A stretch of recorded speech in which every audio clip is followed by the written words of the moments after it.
Final Portrait is, indeed, a film about a portrait, done by Alberto Giacometti of his friend James Lord in 1964.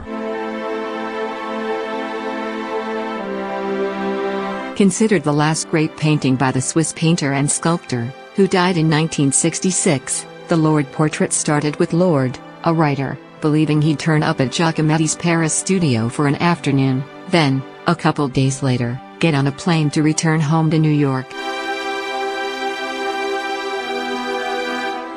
But that didn't happen. The portrait sessions stretched over weeks, the painter and his subject together in the studio and, at various times, in the cafes and bars for hours on end. Written by director Stanley Tucci from Lord's memoir, Final Portrait focuses on the painting of the portrait and, illuminatingly, on Giacometti, who is played in all his irascible moodiness by Geoffrey Rush.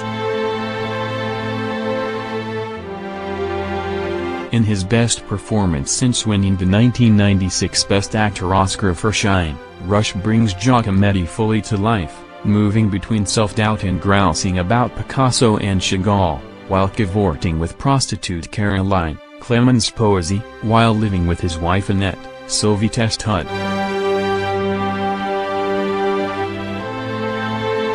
Lord is played by Armie Hammer, who cuts a striking figure as he sits in the chair while Giacometti paints. But Hammer as Lord can't quite measure up against Rush's Giacometti, in large part because of the nature of the work, an observation of the artist that is still seen through the eyes of the subject, even if he's on screen.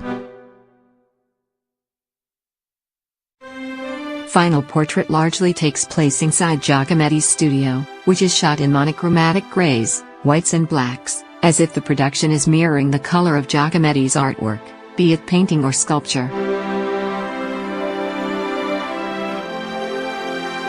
Tucci, who's best known as an actor, has one more move that sets Final Portrait apart from most films about painters. While there are plenty of scenes that show Giacometti painting, covering over what he's done and starting again, they're not focused on brushwork or process. Instead, they aim at getting to the internal struggles of artist and, after a week or two in the chair, his subject. The result is a picture that's a knowing look at Giacometti, a great artist, who is brilliantly played by a great actor in Rush.